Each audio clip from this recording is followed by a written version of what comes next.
Hello les amis, j'avais envie de démarrer une nouvelle série de vidéos sur une thématique spécifique qui est en train de bouleverser radicalement tout. C'est la thématique de l'intelligence artificielle.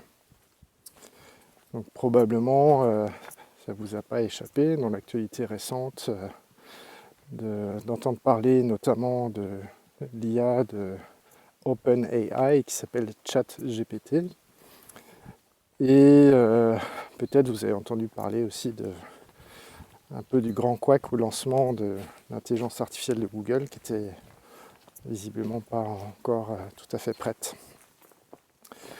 Et c'est un sujet que je connais bien parce que avant d'être psy, j'avais fait des études en maths et en informatique. Et j'ai failli faire une thèse en intelligence artificielle il y a fort longtemps, en 96, avec justement, les technologies que j'étudiais à l'époque sont celles qui sont maintenant matures, donc les réseaux de neurones et aussi notamment les algorithmes génétiques. Et voilà, j'ai mis ça de côté pendant un temps. Et maintenant, ces technos arrivent à maturité et avec un potentiel de bouleversement absolument radical de la société, mais pas seulement au niveau technologique, au niveau aussi anthropologique. C'est-à-dire que ce sont des technos qui viennent questionner les fondements mêmes de l'existence, dans le sens où ça vient questionner qu'est-ce qui est vivant, qu'est-ce qui n'est pas vivant, qu'est-ce qui est intelligent, qu'est-ce qui n'est pas intelligent, qu'est-ce qui est conscient, qu'est-ce qui n'est pas conscient, et quelles sont les caractéristiques spécifiques de l'humanité. Est-ce qu'il en existe en fait? Et si oui, ce sont lesquelles?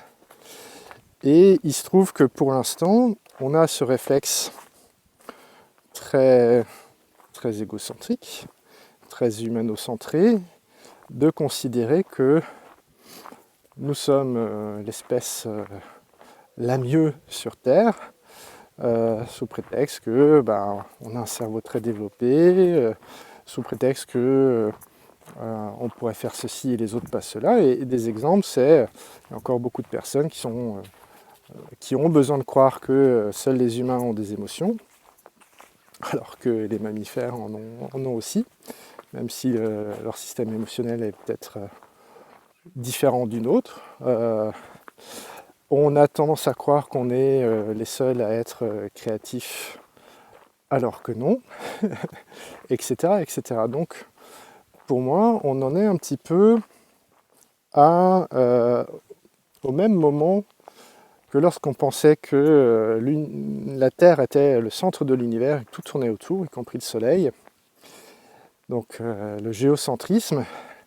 Et puis, certains scientifiques ont dit, non les gars, en fait, c'est plutôt la Terre qui a l'air de tourner autour du Soleil. Donc après, on a cru que c'était notre Soleil qui était le centre de l'univers. Non. Et là, on arrive à un moment donné où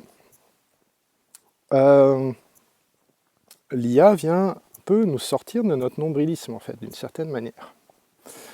Et donc, pour certaines personnes, c'est trop dur à encaisser.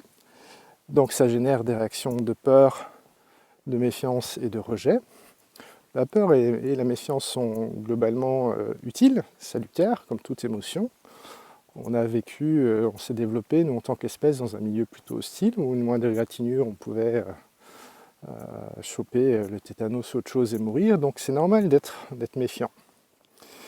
Et en même temps, en parallèle de ce bouleversement qui peut induire des dangers, il y a aussi des opportunités.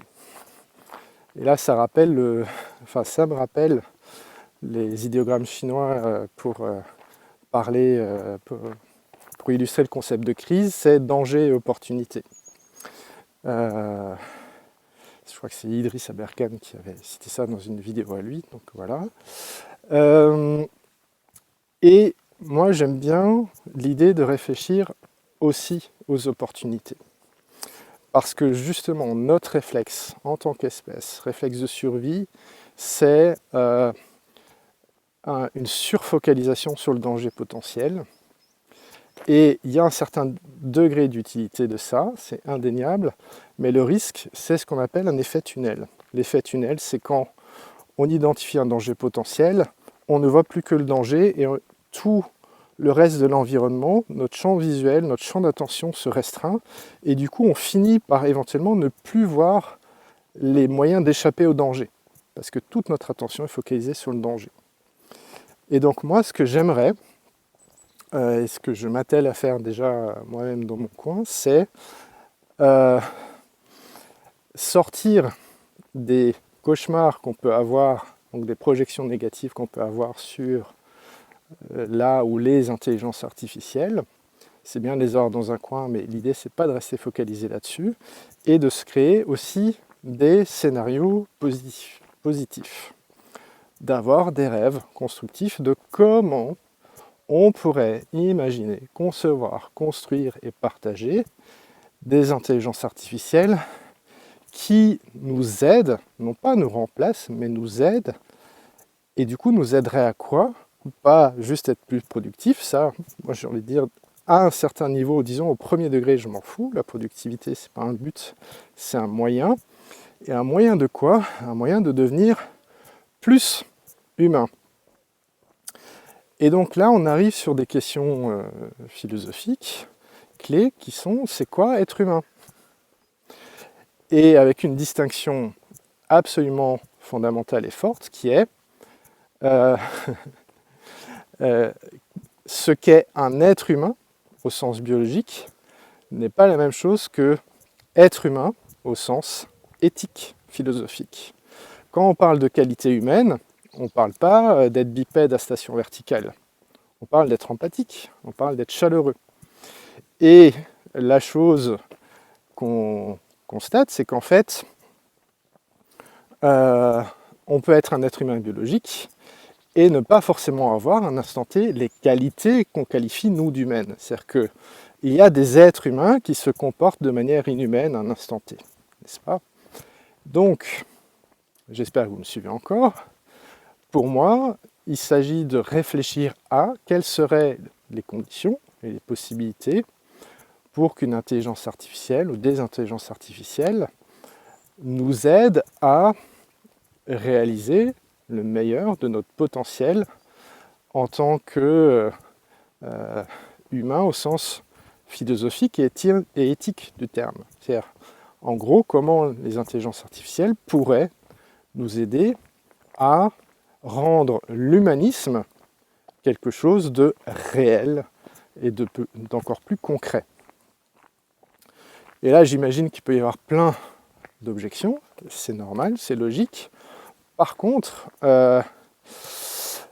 je pense que je vais prendre le temps de réfuter certaines objections rapides. C'est-à-dire que si on pense trancher facilement, façon un peu oui ou non, l'IA c'est bien ou pas, on est forcément à côté de la plaque. Parce que le potentiel est tellement immense, tellement diversifié, que poser des questions oui ou non, c'est pas les bonnes questions. Donc la première chose, c'est de réfléchir aux bonnes questions à se poser. Et donc celle que j'ai envie de vous poser, c'est ok, ce serait quoi une vision positive de l'usage constructif qu'on pourrait faire de ces intelligences artificielles. Et là, j'ai envie de préciser encore plus mon questionnement, que je suis en train de me poser de manière hyper intensive depuis près d'un mois, qui est, ok, dans le domaine de la santé et de la psychologie, comment l'intelligence artificielle peut aider à démocratiser des psychothérapies de qualité, en fait. Et là, je vais peut-être en choquer certains, ce n'est pas un but de ma part, c'est pas pour faire des clics, je m'en fiche complètement.